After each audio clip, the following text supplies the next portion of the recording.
My name is Sandile Chauke.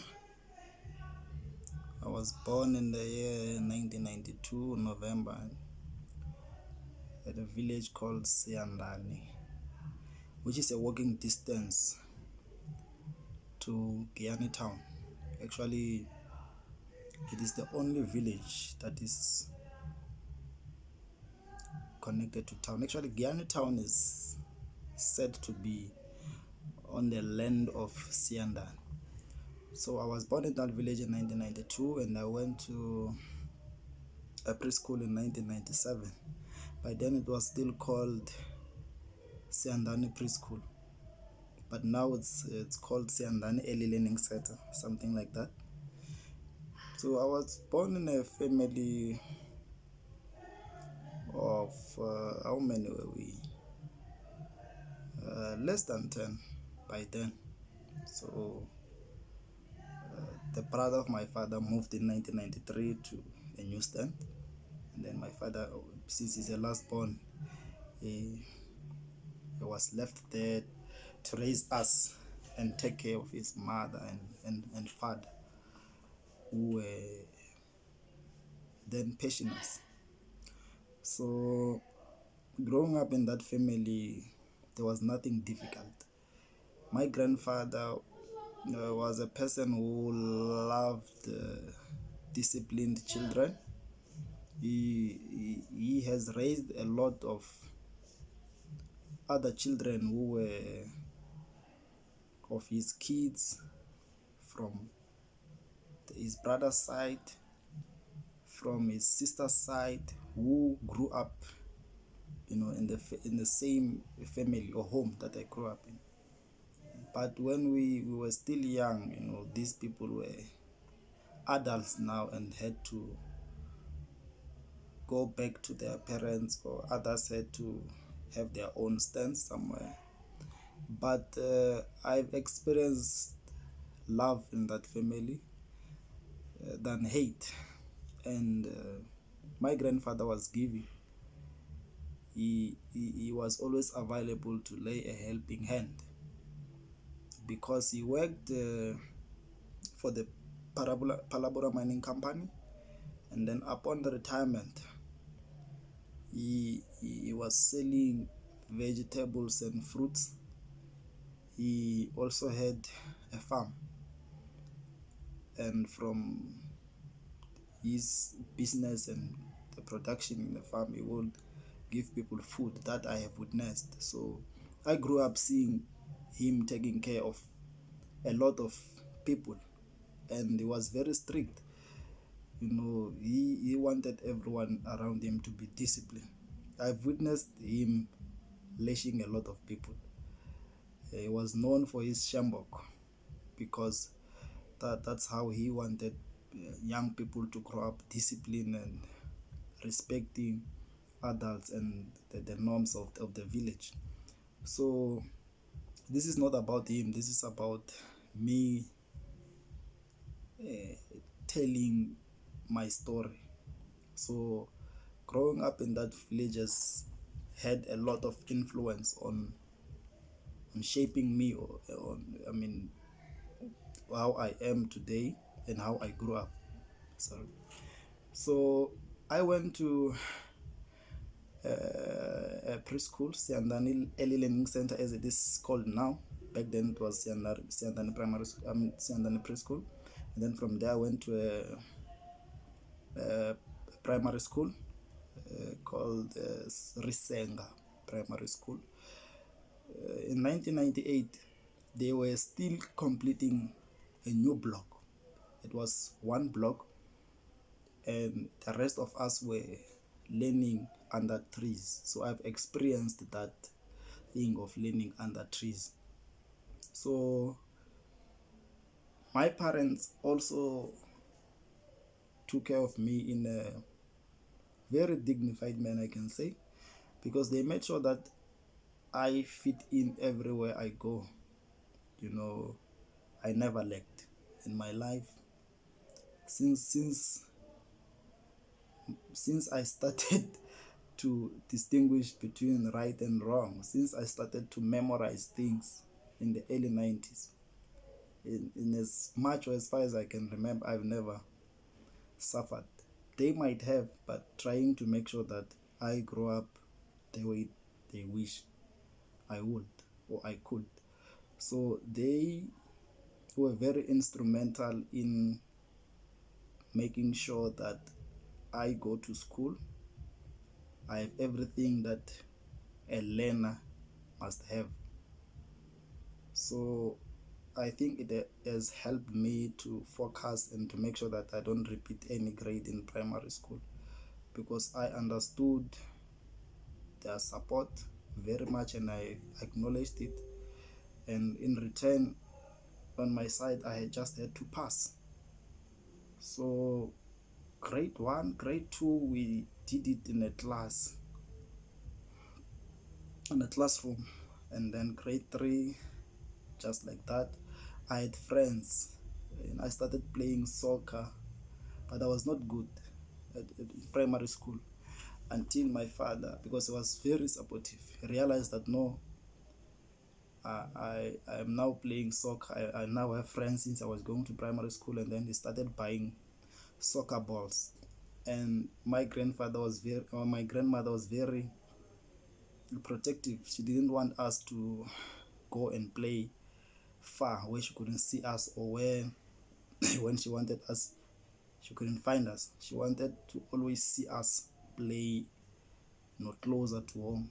So that was the type of my grandmother, and that's how she still is, because she's in the 80s and still alive and very strong. So growing up, when my father realized that I love soccer, he started buying soccer balls, and I'd call my friends to come and play right at the gate. Even now, now it's changed.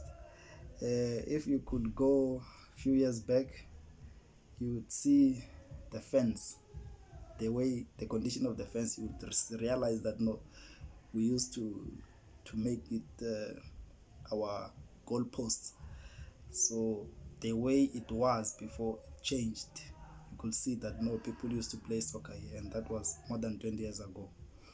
So me playing soccer with a lot of my friends and owning the ball, made me to fall in love with the sport, got to understand it.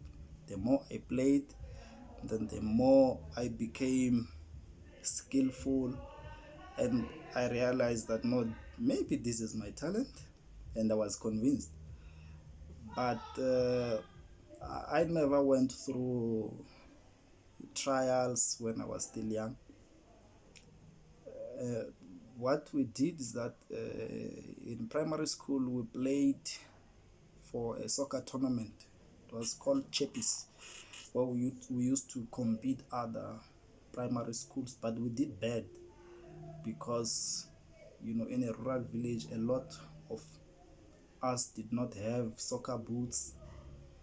A lot of us did not understand the professional manner of playing football.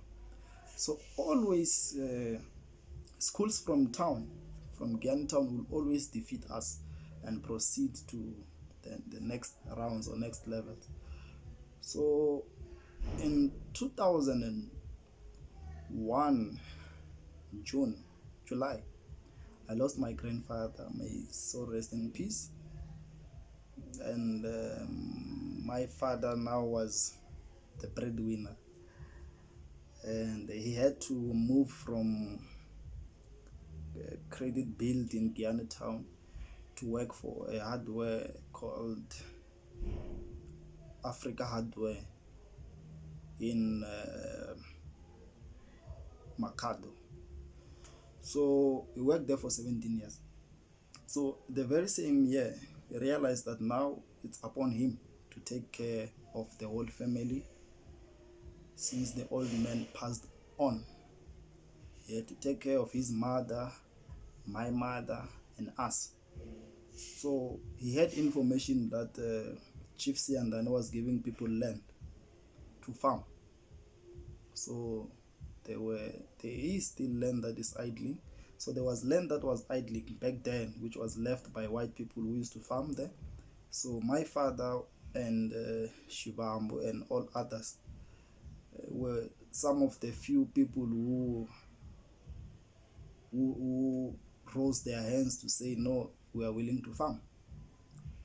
So they went, attended these meetings, they were given land, but before allocating the hectares, the chief told them that they must fence that place first. So a lot of people were not available to do that job. So my father used to work to take us along with Shivambu and his two boys, Prince and the other one. And then we would go there, dig holes, try to set up that fence. And then after that, others joined when they see the progress. And then Siyandhani allocated them 5 hectares each. Shibambu 5 hectares, and then my father 5 hectares, and then the rest got 2 hectares each because they did not take that project serious in the beginning. So in 2001, late 2001 or 2002, somewhere there, we started farming, but it didn't start there. There was another land that was allocated to my grandfather on the other side of the road, where he used to farm, but the irrigation system, there was no irrigation system. They would wait for rain to fall. So farming there was seasonal. But we were not exposed to farming on this new farm that was given to my father. We were exposed to farming before. So now when you farm there with Boshi Bambu or the late Mr. Mnisi, may his soul rest in peace, and the others, we realized that now we have to be professional. There must be an irrigation system. And then my father bought all that, and then we started farming. We focused on maize meal and watermelon. That was our line of production, and we did well back in the days. So that is where I started. I think the bug of business started bite me then, back then in the early 2000s. So growing up, coming back from school, we'd go to the farm to change pipes, run back 4 o'clock, we must go to training, or we must go to play soccer, things like that, until the routine continued until high school. I did my high school in Kheto, Nxumalo Agricultural High. And then we had a problem in the farms of water, so it tampered with the irrigation system, so the farms collapsed. That's how they collapsed. And then other than that, there was a shop at home in the early 2000s. This was part of the hustle of my father because he wanted to provide for us. So the reason he started all these things at once is that my grandfather did not allow anyone to buy maize for him or to buy anything in that family because he believed he had what it takes to be the man of the house until he passed on. So he had his own hustles. He was selling fruit, veggies. He had a market in town, it's still there, where people would rent to put their stock. And he had a house in town where the first arrivals of the Indians used to rent that house, and then they eventually sold it. I don't know that story. I'll ask my father about it. So he was a businessman. My grandfather was a businessman. So my father realized that now he had to stand up and work. So he started all these small businesses. He had some 2 tables in town. My uncle used to work for him, things like that. So we were exposed, with my siblings, although this is not about them. We were exposed to business at an early age. But like my father did, I think, with his father, my grandfather, he never took it serious until it was upon him to be the provider of the family. So I think he was just waking up to things being done, and he thought no, everything was fine until the old man passed on. So that's the same thing with us. We never took business serious until we started. I mean, we started having kids now to provide for them. There are no jobs, and in the business industry or in the business sphere, there's a lot of competition now, so you don't know where to start because of neglecting these things at an early age. But fast forward, in high school I also met friends.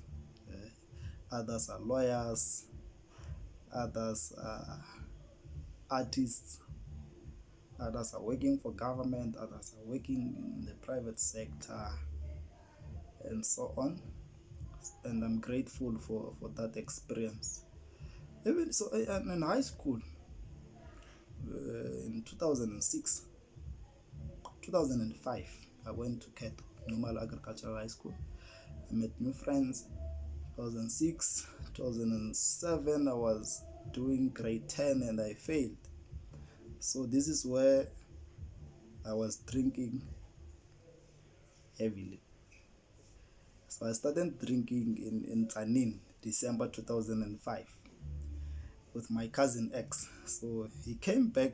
I was visiting my aunt. So he came back with a coat. I don't know whether it was Hansa or something. And he said, come. So I went to him.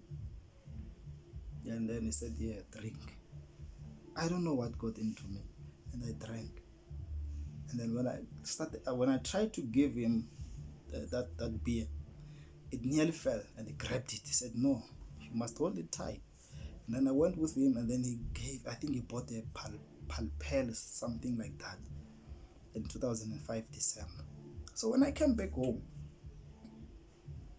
this other cousin of mine, who was very, very naughty, and then I was like, no. I had a taste of liquor.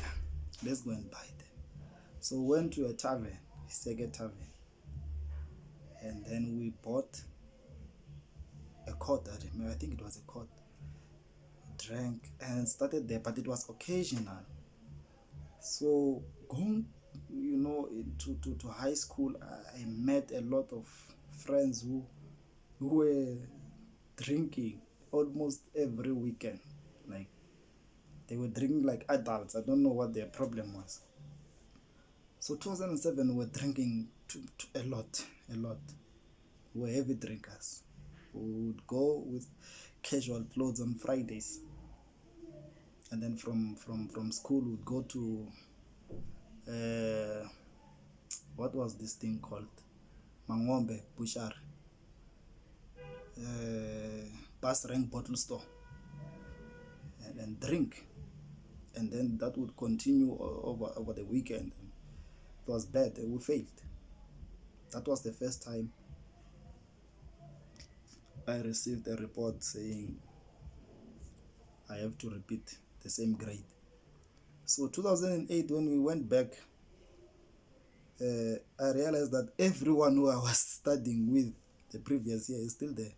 Only 2 people passed, and they were of the same surname record. They progressed to the next grade. So we adjusted our stuff because all my friends were with me. We failed, and then we repeated the same grade, and then we proceeded just like that. We were even in 2007, we were even scared to go and study physical science and maths, because we told ourselves that thing is very difficult. So I regret an opportunity which I wasted to study the science stream. I regret that. But I think I will pick up the pieces someday and all will be well. So I was studying the weak subjects. We went to grade 11, grade 12, applied to TEF, Univan, UJ, things like that. And then in 2010, I was in grade 12. 2011, I went to Univan, and I registered for an LLB. First year, I was all alone, all by myself. I had money. My father was very happy. So I had cash. He bought me a new laptop. He was always giving me money, so I didn't lack anything. So the heavy drinking continued in 2011. And 2012 second semester, I failed dismally. And I realized that no, I have some prerequisites here. And if I continue with this LLB thing, I might be here for 6 years. Because there were some modules that I couldn't register. And I knew myself back then, because I knew that I was not going to stop drinking.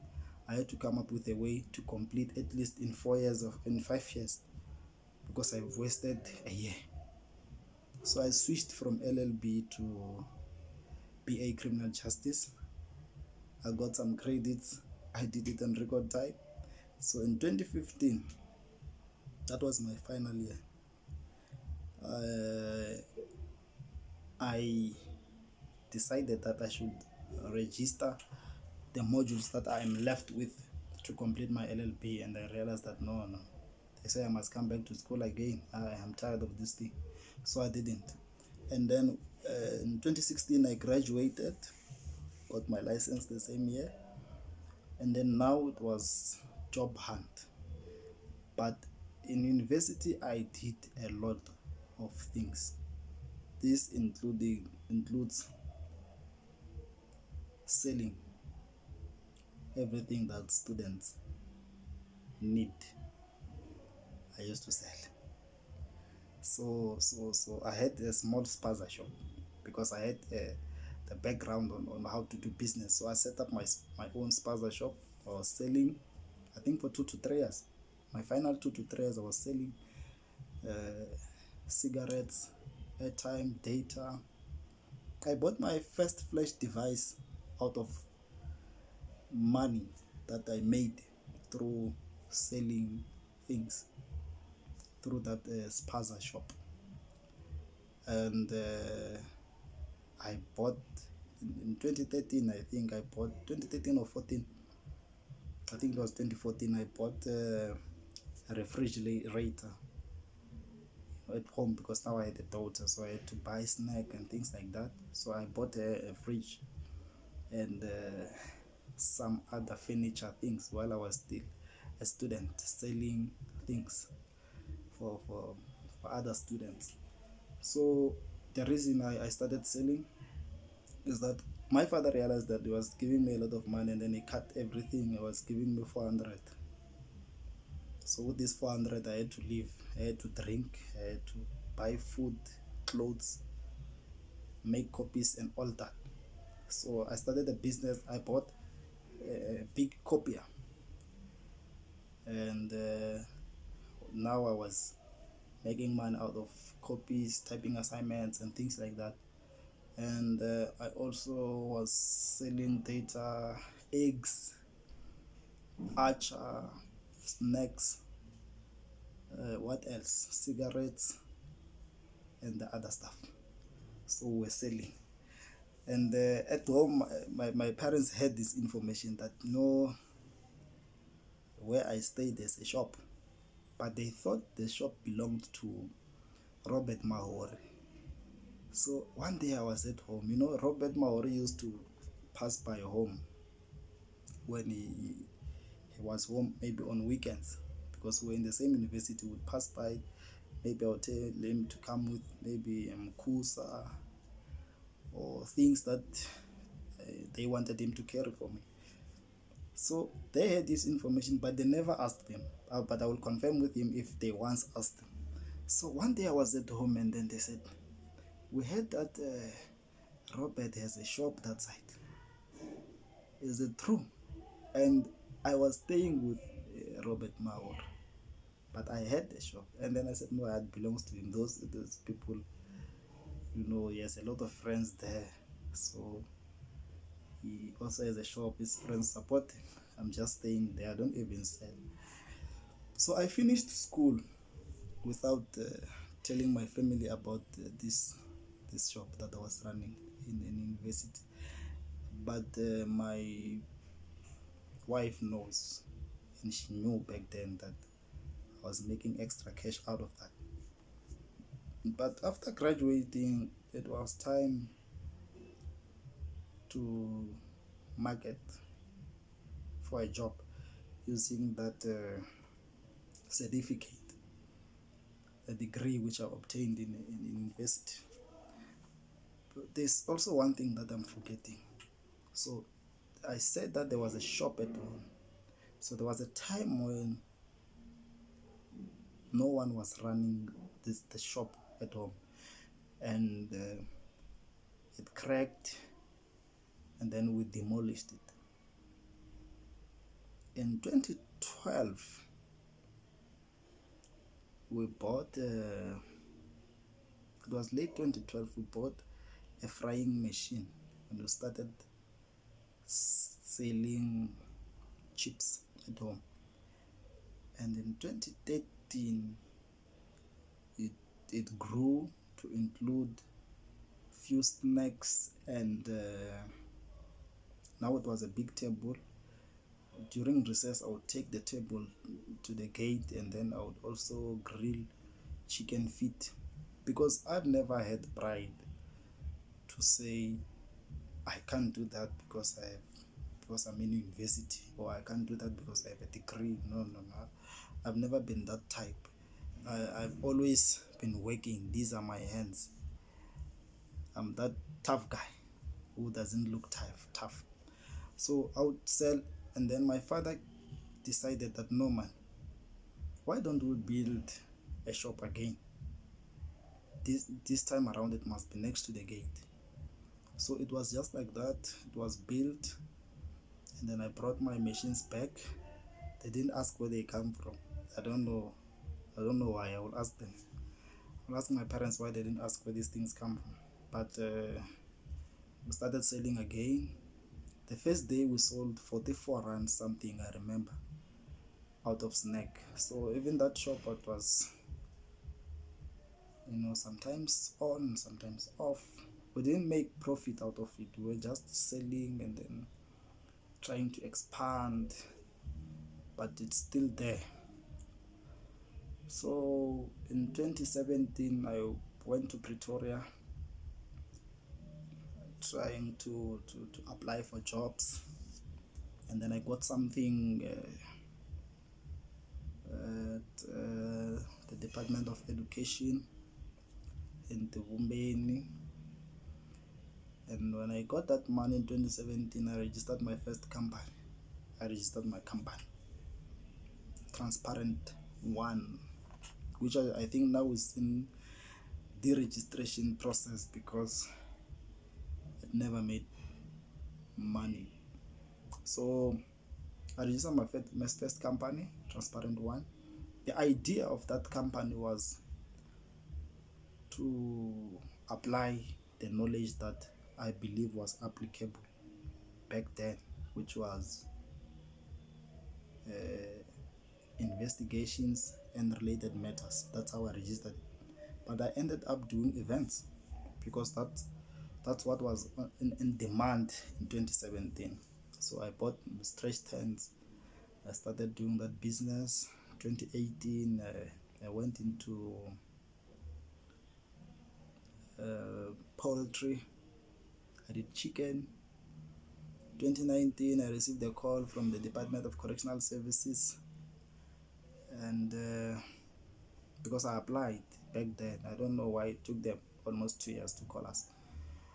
And I went to college, and now I work with inmates, prisoners. I am a warder, a correctional officer. and I'm still doing business, and I want to get back to business in full force now. I think I've been absent for the past three years, I think, if not 4. I think it's 3. Because when I went to college, I just stopped everything. I wanted to focus, you know, to build a career, something that I studied and wished for. But now I think I've grabbed almost everything that I need to know about prison, and I think I can be anything in prison. So I'm going back to business, and I will be interviewing leaders from my village. They must leave their knowledge and wisdom on record so that we can always refer to them, quote them, and live by their guidance. Because I believe a lot of people died with a lot of knowledge. Like now, I don't know how Guyana town was formed, but I believe there are people who know that. Sometimes we don't have to read about these things. Sometimes we must just hear people speak about them.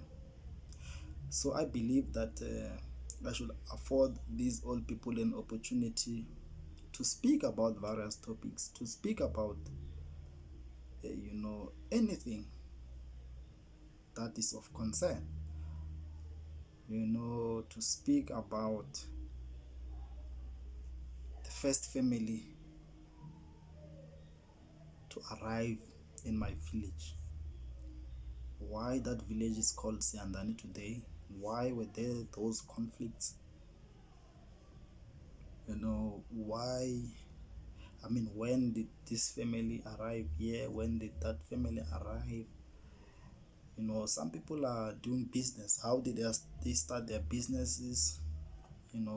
What inspired them, so that we can know when you start businesses that this you can do, this is a waste of time, this road you can take, that you cannot take, things like that. And there are just old people who know things that we don't know. And I believe that South Africa did not only have one Kheto Mutwa, but each and every village has a Kheto of their own. So it needs to be unearthed. I need to speak to young revolutionaries. I need to speak to young business people, emerging entrepreneurs. I need to speak to retired judges, retired magistrates. I need to speak to people who are teachers, their experiences, people who are retired teachers. I need to speak to pastors. I need to speak to people who branched out of churches, people who branched out of your organizations to form their own, and things like that, so that we understand these things and we don't exaggerate from far and we don't make wrong conclusions. We hear them speak, hear their own side of the story, and I'm willing to start in my village and take it from there, grow from there. So this channel, it's not about those things. Well, I'm going to partner with a lot of people. One of them, Robert Mawori, who I respect so much and believe that in the media space, he needs to work on it and create his own space, to deliver his uniqueness. And this is not about giving him an opportunity to do that, but this is about getting guidance from him, because he understands and he has studied media. So people like him will be assisting me. I will be talking to a lot of pastors, young and old. I will be talking to a lot of prophets. I will be talking to a lot of business people. I will be talking to a lot of professionals in various careers. So this is my channel. This is about me. But we are going to create another channel that will be about what I just spoke about. So any help will be highly appreciated, but what is important is to speak with all these old people, all these professionals before they die. Thank you.